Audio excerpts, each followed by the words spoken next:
오늘 우리에게 주신 하나님의 말씀은 요엘서 2장 18절에서 27절의 말씀 되겠습니다.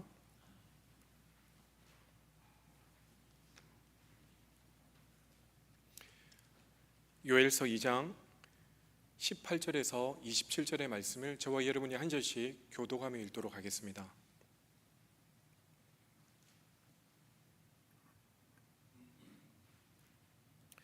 그때 여호와께서 자기의 땅을 극진히 사랑하시어 그의 백성을 불쌍히 여기실 것이라.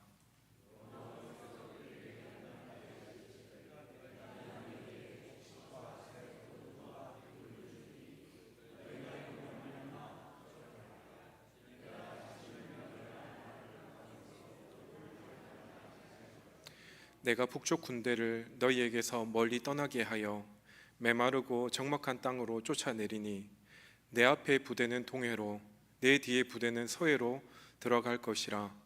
상한 냄새가 일어나고 악취가 오르리니 이는 큰 일을 행하셨음이니라 하시니라.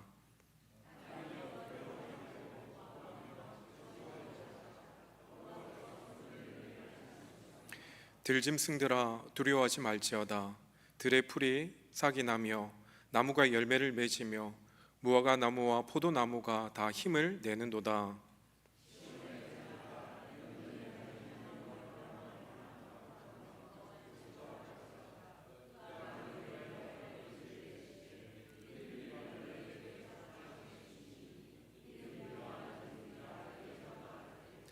마당에는 밀이 가득하고 독에는 새 포도주와 기름이 넘치리로다.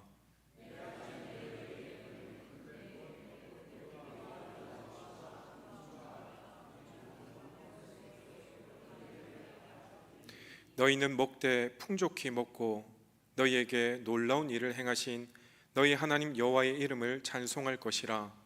내 백성이 영원히 수치를 당하지 아니하리로다. 그런즉 내가 이스라엘 가운데 있어 너희 하나님 여호와가 되고 다른 이가 없는 줄을 너희가 알 것이라. 내 백성이 영원히 수치를 당하지 아니하리로다. 아멘. 할렐루야. 오늘 저는 요엘서 2장 말씀을 통하여 하나님을 바라보라, 하나님을 바라보라 라는 제목으로 말씀을 잠깐 생각해 보기를 원합니다. 여러분, 일주일에 한 번씩 여러분이 교회를 오시면 여러분은 마음이 어떠세요? 평안하시죠? 저도 주일날 여러분의 얼굴 보고 함께 예배하는 이 자리가 참 마음이 편안하고 너무 좋습니다. 그런데 너무 평안하고 너무 좋다 보니까 예배 시간에 자꾸 잠이 와요. 맞죠? 놀랍죠? 저는 이게 뭐 저만 그런 줄 알았는데 많은 분들이 그렇더라고요. 근데 실제로 어제 아침에 저기 예배를 드리고 새벽 예배를 드리고 저기 친교실로 갔더니 그 외국인 두 분이 와 있는 거예요. 근데 일본 분 두 명이었어요. 젊은 부부처럼 보였는데 이분들이 왜 우리 교회를 왔나 아침부터 너무 신기하잖아요. 그 알아봤더니 세상에 우리 교회 주소로 돼서 호텔이 찍혀 있었던 거예요. 호텔 부킹닷컴에. 너무 이상해서 제가 그 사이트를 들어가 봤더니 실제로 2727 덜피 에비뉴가 호텔로 나와요. 저희 교회가 호텔이에요. 이 친구들은 뭐 호텔 주소를 찍고 이미 결제를 했기 때문에 그 기사가 내려줘서 교회로 왔는데 보니까 교회가 나온 거죠. 제가 그거 보면서 우리 교회가 확실히 호텔같이 편안하구나. 오죽하면 주소가 우리 교회로 돼 있을까 싶었습니다. 그러기에 여러분 지금 호텔에 오셨으니까 평안한 줄 믿고 말씀 듣는 가운데 은혜도 받지만 혹시 잠 오시면 호텔이라 생각하시고 주무셔도 되겠습니다. 여러분, 우리가 지금 오늘부터 오늘까지 벌써 네 번째 요엘 선지자 요엘서의 말씀을 함께 살펴보고 있습니다. 여러분, 요엘 선지자가 왜 예언의 말씀, 하나님의 말씀을 받아서 예언을 시작하게 되었지요? 우리가 1장에서 살펴본 것처럼 요엘 선지자가 메뚜기 재앙으로 인하여 하나님께서 그들 가운데, 특별히 이스라엘 백성들 가운데 하시고자 하는 말씀이 있었기에 그가 예언의 말씀이 시작되었다는 겁니다. 특별히 요엘서 1장 4절에 보면 이 메뚜기 재앙을 이렇게 표현합니다. 팥죽이가 남긴 것을 메뚜기가 먹고, 메뚜기가 남긴 것을 느치가 먹고, 느치가 남긴 것을 황충이 먹어도다. 모두 다 메뚜기를 표현하고 있는 것인데, 메뚜기가 한 번만 그 땅에 지나간 것이 아니라 여러 차례에 걸쳐서 메뚜기 재앙이 이 땅 가운데 임했음을 분명히 보여주는 내용인 것이죠. 우리는 한 번씩 이 메뚜기 재앙이 얼마나 심각했는지 방송이나 또한 온라인 뉴스를 통해서 바라볼 때가 있습니다. 특별히 중동 지역이나 아프리카 땅에 그 메마른 땅에 메뚜기 떼가 한번 확 쓸고 지나가면 아무것도 남는 허벌판 폐허가 되어 있는 그 모습들을 우리가 방송을 통해 한 번씩 본 적이 있을 겁니다. 이렇듯 한번 메뚜기가 쓸고 지나가면 사람이나 짐승이나 먹을 것이 없게 되어지고, 심지어 성경에서는 성전에서 예배를 드리고 싶은데 하나님 앞에 드릴 재물이 없어서 소제나 전제가 드릴 수 없게 되었다라고 성경은 말씀하고 있다라는 것이죠. 그런 이스라엘 백성들에게 오늘 요엘 선지자는 두 가지 메시지를 선포하였다는 겁니다. 그 중에 하나가 우리가 지난주에 함께 살펴보았던 것처럼 이제라도 회개하고 하나님께로 돌아오라라는 메시지였습니다. 요엘서 2장 12절에 보니까 여호와의 말씀에 너희는 이제라도 금식하며 울며 애통하고 마음을 다하여 내게로 돌아오라 하셨나니, 금식하며 애통하고 회개하며 하나님께로 돌아오는 것, 이것이 어쩌면 그 재앙 속에 숨겨진 하나님의 뜻과 섭리일 수 있다라는 이야기입니다. 그냥 우연히 일어난 일이 아니라 그 속에 분명히 하나님의 뜻과 섭리가 있을 수 있다는 것이죠. 그렇기 때문에 너희는 이제라도 그 마음을 뉘우치고 하나님께로 돌아오라라는 그 메시지가 절절하게 그들 가운데 다가왔다는 것이죠. 여러분, 믿지 않는 사람들에게 있어서 어떤 어려움을 당하거나 환난을 당하면 그것이 그냥 지나가다가 인생 살다가 한 번쯤 겪게 되어지는 우연이라고 이야기할 수 있겠지만, 성도들은 그런 일을 당할 때 그 속에 담겨진 하나님의 뜻과 섭리를 바라볼 수 있어야 된다라는 이야기입니다.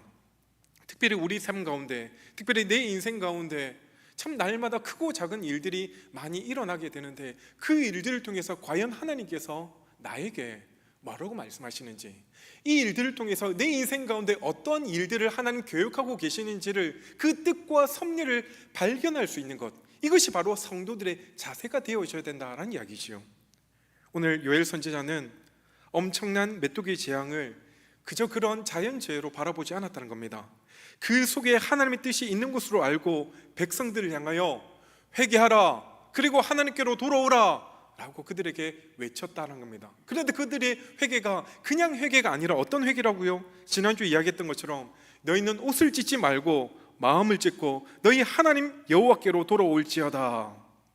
이 회개는 그저 옷을 찢는 형식적인 회개가 아니라 그 마음을 통한 진심 어린 회개로 하나님께로 돌아올 때 그들을 불쌍히 여겨주시는 그 하나님을 말씀하고 있는 것입니다. 그러기에 사랑하는 성도님, 그리고 사랑하는 여러분, 결코 우리의 삶에 있어서 우연이라는 것은 있을 수가 없다라는 겁니다. 거기에는 분명한 하나님의 뜻이 있고 하나님의 섭리가 존재하게 되어진다는 겁니다. 그러기에 우리는 어떤 문제 앞에서든지 하나님을 바라보며 하나님 앞에서 이 문제를 해결하기 위해서 노력하는 부분이 필요하다는 겁니다.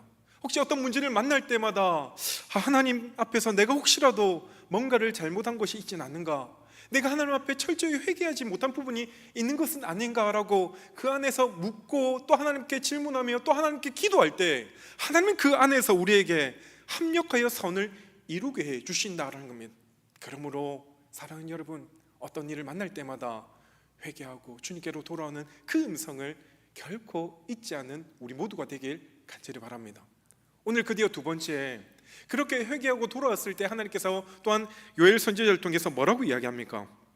바로 메뚜기 재앙 옆에서 오늘 요엘 선지자는 희망을 그들에게 선포하고 있다는 것이죠. 본문을 쭉 읽어보면 계속해서 반복하는 단어가 있다고 하면 기뻐하고 즐거워하라. 지금 메뚜기 재앙 앞에 있는데 그들을 향해 이제는 희망을 이야기할 때 하나님 안에서 기뻐하고 즐거워하라 라고 이야기하고 있다는 것이죠. 실제로 21절에 보니까 땅이여 두려워하지 말고 기뻐하고 즐거워할지어다. 또 23절에 보니까 너희는 너희 하나님 여호와로 말미암아 기뻐하고 즐거워할지어다. 하나님께서 지금 이스라엘 백성들에게 메뚜기 습격을 받았는데도 불구하고 기뻐하고 즐거워하라 라고 말씀하고 있다는 것이죠. 실제로 사도 바울도 데살로니가 5장 16절 17절에 뭐라고 이야기합니까? 항상 기뻐하라, 쉬지 말고 기도하라, 범사에 감사하라. 이는 그리스도 예수 안에서 너희를 향하신 하나님의 뜻이다라고 말씀해 주셨어요.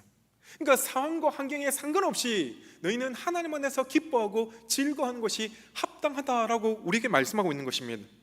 그러니까 다시 말해 요엘 선지자는 메뚜기 떼의 습격 속에서 엄청난 참사를 바라보며 백성들이 말조차 하지 못하는 그 상황 가운데서도 너희는 하나님을 바라보며 기뻐하고 즐거워하는 것이 마땅하다라고 말씀하고 있는 것입니다. 그런데 당시 상황들은 백성들이 이 상황을 바라볼 때 과연 하나님 안에서 기뻐하고 즐거워할 수가 있었을까요? 지금 그들은 먹을 것이 하나도 없는 상황이었습니다. 아니 쫄쫄 배고파 굶어 죽기 일보 직전이었습니다. 이게 사람뿐만이 아니라 짐승들까지 배가 고파서 정말 헐떡였다라고 성경은 이야기하는데 그 가운데 어떻게 하나님을 기뻐하며 즐거워할 수 있을까요? 제가 지난주에도 이야기했는데 여러분 배가 고픈데 온전한 예배가 되어질 수 있을까요? 예배 이후에 뭘 먹을지에 대한 고민을 할 수 있겠지만 배가 고프면 하나님을 예배 못한다니까요. 그런데 오늘 요엘 선지자는 그 하나님을 바라보며 기뻐하며 즐거워하라, 이런 상황에서 기뻐하고 즐거워한다는 것은 도무지 말이 안 되는 것처럼 보인다라는 것이죠. 그런데요, 오늘 요엘 선지자는 계속해서 그 말씀을 통해서 너희가 기뻐하고 즐거워하는 것이 마땅하다라고 이야기하셨습니다. 하나님께서 지금 그 상황을 모르기 때문에 백성들에게 이 이야기를 하셨을까요? 결코 그렇지 않다는 겁니다. 하나님은 이스라엘 백성들이 처한 상황을 누구보다 잘 알고 계셨다는 겁니다. 그렇다면 하나님께서 이 백성들을 조롱하시기 위해서 과연 이 이야기를 하셨을까요? 또한 그렇지 않습니다. 하나님은 누구보다 이 백성들을 도우시기를 기뻐하시는 분이시라는 겁니다. 그렇다면 어떻게 이 백성들이 기뻐하고 즐거워할 수 있을까요? 오늘 본문을 보면 그 이유는 딱 한 가지로 요약할 수 있습니다. 뭐 때문에요? 하나님 한 분 때문에. 여호와 하나님 때문에 우리가 기뻐하며 즐거워할 수 있음을 분명히 우리에게 말씀하고 있다는 것이죠. 23절에 보면 시온의 자녀들아 너희는 너희 하나님 여호와로 말미암아 기뻐하고 즐거워할지어다 라고 말씀합니다. 말씀에 다시 보면 너희 하나님 여호와로 말미암아 뭐 하라고요? 기뻐하고 즐거워하라. 여러분, 우리의 기쁨과 즐거움의 근원이 누구라고요? 바로 하나님 한 분임을 분명히 우리에게 말씀하고 있다는 겁니다. 우리 하나님으로 말미암아, 우리가 믿는 예수님으로 말미암아 우리가 그 안에서 기뻐하고 즐거워하는 것이 마땅함을 성경이 오늘 우리에게 강하게 말씀하고 있는 것입니다. 그러기에 하나님 안에서 우리가 기뻐하는 것, 그 안에서 즐거워하는 것, 이것이 어쩌면 성도들의 바른 믿음의 자세일 수 있고 신앙을 가진 사람들의 특권일 수 있고 성도들만이 누릴 수 있는 놀라운 신비라고 이야기할 수 있지 않겠습니까? 실제로 비슷한 어려움을 당했던 하박국 선지자는 뭐라고 이야기했습니까? 하박국서 3장 16절 17절에 보면 비록 무화과 나무가 무성하지 못하며 포도나무에 열매가 없으며 감람나무에 소출이 없으며 밭에 먹을 것이 없으며 우리의 양이 없으며 외양간에 소가 없을지라도 나는 여호와로 말미암아 즐거워하며 나의 구원의 하나님으로 말미암아 기뻐하리로다. 아무것도 없는 가운데서도 오직 여호와 하나님 한 분 때문에, 나의 구원의 하나님 때문에 나는 어떻게 한다고요? 기뻐하고 즐거워할 수 있음을 믿음으로 고백했다는 겁니다. 과연 여러분도 인생 살면서 내 삶 가운데 지어지는 손에 아무도 지어지지 없는 그 상황 가운데서도 하나님 향해 기뻐하며 찬미하며 하나님께 영광을 올려드릴 수 있습니까? 뭐라도 좀 있어야 하나님께 내어 바쳐야 하나님께서 나에게 복을 주시지, 아무것도 없는데 내가 어떻게 하나님 앞에 영광 돌리며 노래를 하며 하나님께 찬양할 수 있습니까? 라고 원망하며 불평하는 모습이 오늘 우리의 모습이라는 겁니다. 그런데 오늘 하박국 선지자는 아무것도 없는 상황 가운데서라도 오직 나의 구원의 하나님으로 말미암아 나는 기뻐합니다, 나는 즐거워할 수 있습니다 라고 믿음의 고백을 올려드렸다는 겁니다. 이것은 결코 세상 사람들은 이해할 수 없는 이야기일 겁니다. 그런 면에서 하나님은 우리의 삶의 이유가 되어주시고 전부가 되어주신 줄 믿습니다. 그 전부이신 하나님을 바라보며 그 하나님을 의지하며 나아갈 때 우리는 결코 시험에 들지 않고 어떤 상황에서도 항상 기뻐하고 즐거워할 수 있게 될 줄 믿습니다. 그렇다면 여러분, 정말로 여러분의 신앙생활 가운데 그 하나님 한 분 때문에 만족하며 기뻐하고 있다라고 자부할 수 있겠습니까? 세상의 사람들은 살면서 그 만족을 뭐라고 이야기할까요? 세상 사람들은 살면서 자기가 목마를 때 물 한 모금 먹으면 그것으로 어느 정도 잠깐 만족할 수 있습니다.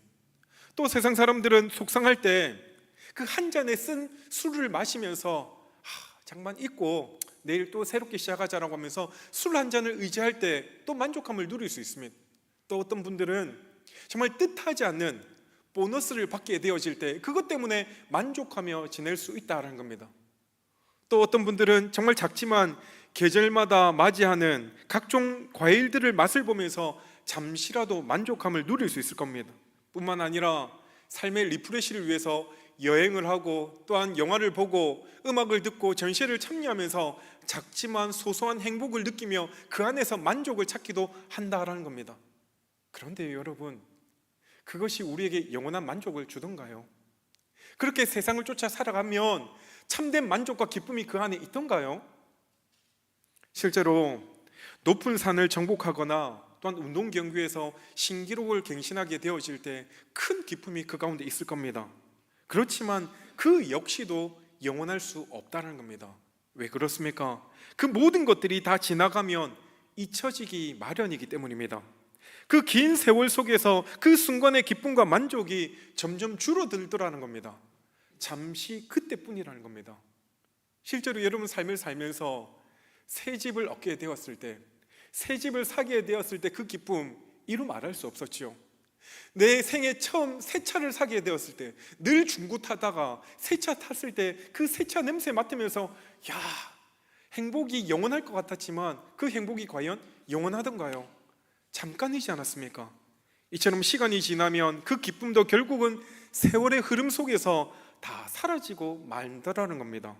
그러기에 늘 상황에 따른 잠시의 만족을 얻으면서 힘겨운 삶을 오늘도 살아가는 것이 오늘 우리네 인생이라고 이야기할 수 있는 것입니다. 그렇다고 우리 인생에 있어서 만족과 기쁨이 무조건 필요 없다라고 이야기하는 허무주의를 이야기하는 것이 아니라는 겁니다. 그때 얻었던 그 기쁨과 만족이 오늘의 어쩌면 아픔과 고통을 잊게 해주기도 하고 오늘을 견디게 하는 힘으로 다가올 수 있지만, 오늘도 우리가 당면한 문제들로 인하여 그 과거에 얻었던 기쁨과 즐거움이 저절로 잊게 되어지고 다들 오늘의 문제 때문에 쩔쩔매며 살아가는 것이 바로 우리의 인생이라는 것입니다. 그럴 때 참 놀라운 것은 믿는 성도들은 그 하나님이 내 곁에 계시고 하나님이 나와 함께 하심을 믿는 것 때문에 그 속에서 은혜를 발견하게 되고 그 속에서 참된 만족함을 누리게 되어진다는 사실입니다. 제가 꼭 이렇게 말씀드리면 믿지 않는 분들은 하나님 믿으면 하나님이 뭐 떡을 주나 밥을 주나 하나님이 나에게 취직을 시켜주나 아니면 내 병을 고쳐주나 라고 이야기하는 분들도 있을 수 있습니다. 그런데 저와 여러분, 우리가 믿는 하나님은 그 하나님이 오직 우리에게 참된 만족감과 안식을 주는 분인 줄 믿으시길 바랍니다. 우리는 그 하나님께서 나에게 힘 주시고 능력 주신다는 겁니다. 하나님만이 나의 도움이 되어주시며 나의 방패가 되어주시고 나의 산성이 되어주신다고 시편 기자들은 곳곳에서 이야기를 하고 있다는 것이죠. 그러므로 우리 모두가 그 하나님 때문에 기뻐하고 즐거워하는 것이 우리 모두의 삶이 되어지기를 간절히 바랍니다. 다른 것 때문에 기뻐하면 그 기쁨이 오래 갈 수도 없고 영원할 수도 없습니다. 그러나 하나님 때문에 기뻐하면 언제나 어떤 상황 속에서도 우리는 기뻐할 수 있고 더 많은 기쁨의 조건들을 그 안에서 찾을 수 있다는 것이죠. 그러므로 하나님을 알고 하나님을 믿고 사는 것 때문에 우리가 정말 신앙생활 가운데 기뻐하고 즐거워할 수 있길 바랍니다. 또한 우리 모두가 예수님의 그 사랑 때문에 예수님의 희생을 깨닫고 그 이름에 힘입어 구원의 하나님을 마음껏 찬양할 수 있는 저와 여러분이 되어지기를 간절히 바랍니다. 그렇다면 오늘 요엘 선지자가 바라본 하나님은 과연 어떤 하나님이었습니까? 요엘 선지자가 정말 이 이스라엘 백성들에게 이야기했던 그 하나님은 과연 어떤 하나님이었냐는 것이죠. 오늘 세 가지로 우리에게 말씀해 주고 있습니다. 먼저 첫 번째, 그 하나님은 극진히 우리를 사랑하시는 분이다라고 이야기하십니다. 18절을 볼까요? 그때에 여호와께서 자기의 땅을 극진히 사랑하시어 그의 백성을 불쌍히 여기실 것이라. 하나님은 자기의 땅을 그리고 자기 백성을 극진히 사랑하시는 분임을 분명히 우리에게 말씀하고 계십니다.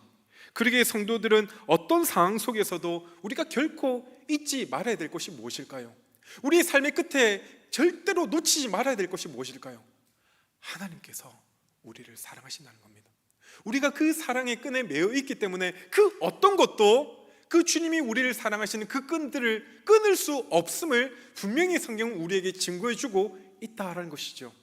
로마서 8장 39절에 사도 바로 뭐라고 이야기합니까? 높음이나 깊음이나 다른 어떤 피조물이라도 우리를 우리 주 예수 그리스도 사랑 안에서 끊을 수 없다. 이 하나님의 사랑에서 끊을 수 없음을 분명히 말씀하여 주고 있다는 것이죠. 그러므로 우리가 바라보아야 할 분은 어떤 것으로도 끊을 수 없는 우리를 사랑하시는 그 하나님의 사랑, 이 하나님의 사랑을 끝까지 우리가 부여잡을 수 있어야 된다는 겁니다. 그래서 요엘 선지자는 이 하나님을 기억하고 절망에 빠져있는 백성들을 향하여 용기를 주고 희망을 주면서 우리가 그 하나님을 바라봐야 돼. 하나님을 바라볼 때 하나님께서 우리를 사랑하시는지, 얼마나 사랑하는지 알게 될 거야 라고 백성들에게 말씀해 주고 왔습니다. 그런데 백성들은 우리를 사랑하는 하나님께서 과연 우리를 이렇게 징계 가운데, 이렇게 재앙 가운데 내버려 둘 수 있는가라고 의심을 품었다는 겁니다. 하나님이 진짜 우리를 사랑하시면 우리를 더 사랑하시기 위해서 좋은 길을 인도해 주시는데 왜 우리가 이렇게 재앙을 맞아야 되는가라고 원망과 불평이 있었다는 겁니다. 그럼에도 불구하고 오늘 하나님은 우리를 향해 내가 이 땅을, 이 백성을 극진히 사랑한다라고 말씀합니다. 메뚜기의 재앙이 비록 있었지만 나는 아직도 너희를 그리고 이 땅을 극진히 사랑하기에 이 사랑을 너희가 결코 잊어서는 안 돼라고 우리에게 말씀해 주셨다는 겁니다. 그러므로 우리가 그 하나님을 바라볼 때 이 사랑의 하나님을 온전히 느낄 수 있어야 될 줄 믿습니다. 때로는 우리가 지은 죄로 말미암아 하나님께서는 우리를 징계하고 때릴 수 있지만 그 때리시는 그 순간에도 하나님은 우리와 함께 아파하시고 징계를 하시면서도 우리가 아파하는 그 모습을 바라보며 함께 눈물을 흘려주시는 분이시며 심판을 하시면서도 그 심판 가운데서도 우리를 향해 긍휼을 베푸시는 것들을 잊지 않는 하나님이시라는 겁니다. 그러기에 그 하나님이 우리를 얼마나 사랑하는지 확신하게 거해질 때 우리는 그 안에서 하나님 때문에 기뻐하며 즐거워할 수 있음을 여러분 믿음으로 고백할 수 있기를 간절히 바랍니다. 두 번째로 우리를 바라보는 하나님은 큰 일을 행하시는 분이다라고 말씀하십니다. 21절을 보니까 땅이여 두려워하지 말고 기뻐하며 즐거워할지어다 여호와께서 큰 일을 행하셨음이로다. 하나님께서 큰 일을 행하셨다는 겁니다. 하나님을 바라보며 의지하는 자를 위하여 하나님 우리에게 큰 일을 행해 주셨다라고 말씀하고 있다는 겁니다.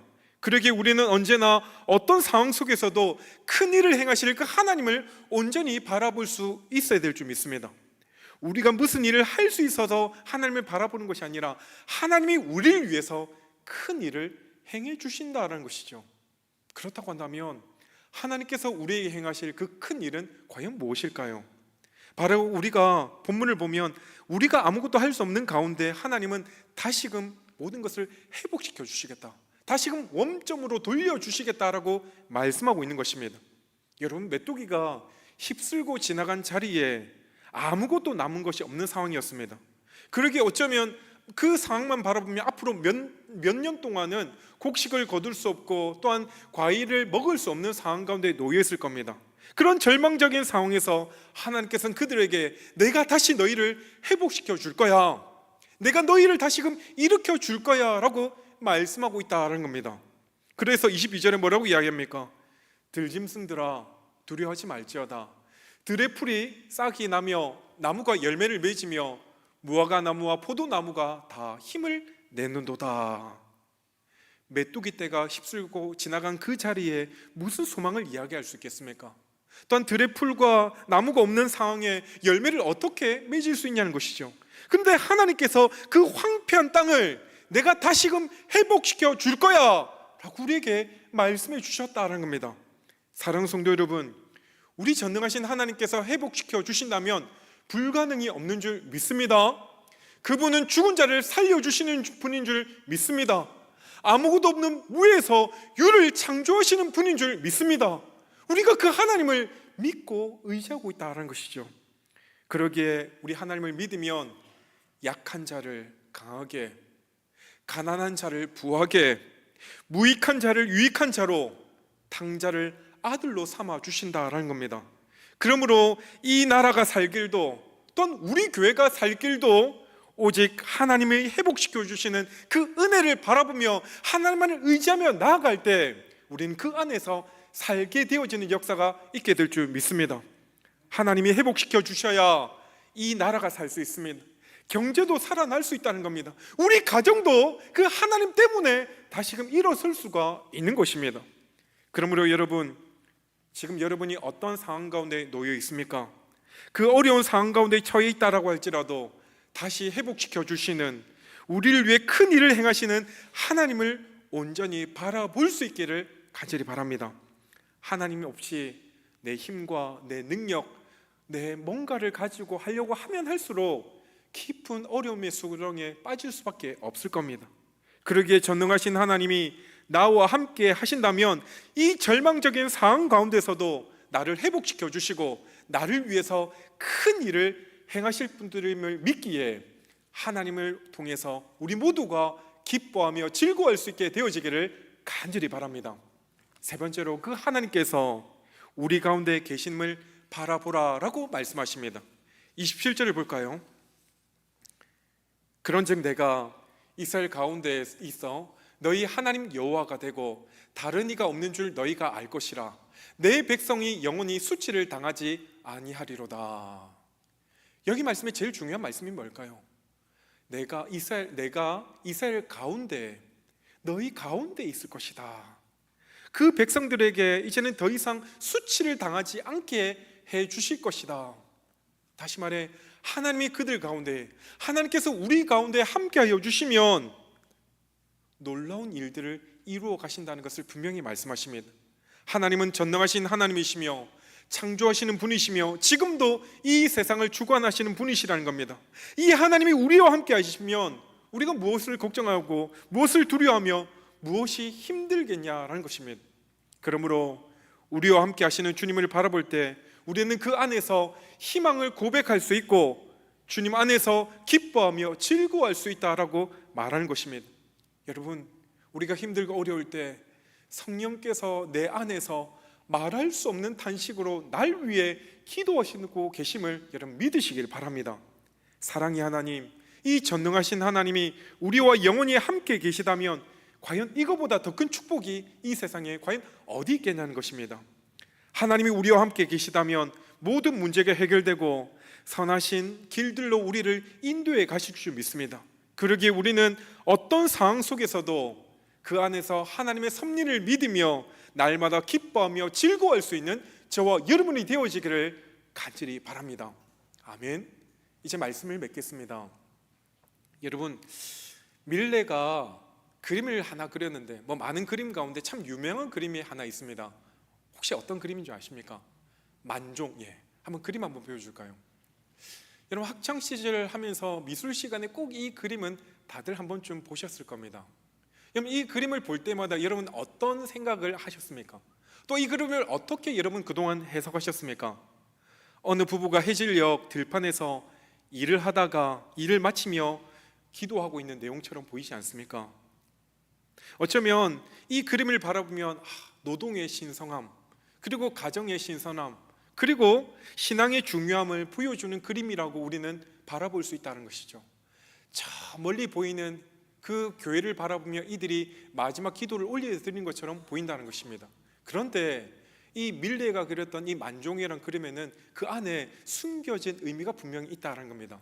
우리가 잘 알지 못하지만 분명히 숨겨진 의미가 한 가지 있는데, 그것은 이 부부 사이에 저 바구니 하나가 있는데 지금은 저 바구니 안에 감자가 담겨 있는 것처럼 보이는데 원래 저 바구니는 자신의 사랑하는 갓난 아이들이 죽어서 그 아들의 관으로 사용했던 바구니였다는 겁니다. 그래서 이 부부가 드리는 기도는 너무 가난해서 먹지 못하여 영양실조로 죽은 아들을 묻기 위하여 마지막으로 하나님께 올려드렸던 기도라는 것입니다. 그런데 나중에 이 그림을 보고 한 친구가 이 갓난아이의 시신이 너무나도 보기 힘드니까 그것을 감자로 또 대체했으면 좋겠다라고 해서 두 번째 그림이 바로 감자를 그 안에 넣었다라는 겁니다. 그러기에 이 부부는 가난해서 아들이 죽은 그 최악의 상황 가운데서도 하나님을 바라보았기에 감사할 수 있었고 그 하나님께 기도할 수 있었다라는 그 그림 이면의 내용을 이야기한다는 것이죠. 이처럼 믿는 성도들은 극한의 상황 가운데서도 하나님을 바라보는 믿음을 가지면 그 상황을 역전하시는 하나님이 우리와 함께 하시기 때문에 그 하나님 때문에 정말 힘들고 어려운 상황 가운데서도 우리는 기뻐할 수 있다, 즐거울 수 있음을 분명히 우리 가운데 말씀해 주신다라는 겁니다. 그러므로 시작되는 한 주간도 우리를 사랑하시는 하나님, 우리를 위해 더 큰 일을 행하시는 하나님, 우리와 영원히 함께 하시는 임마누엘의 하나님을 바라보며 그 하나님 때문에 어떤 상황 가운데서도 우리는 끝까지 기뻐하며 즐거워하며 하나님을 온전히 바라볼 수 있는 저와 여러분의 삶이 되어지기를 주의 이름으로 간절히 축원드립니다. 아멘.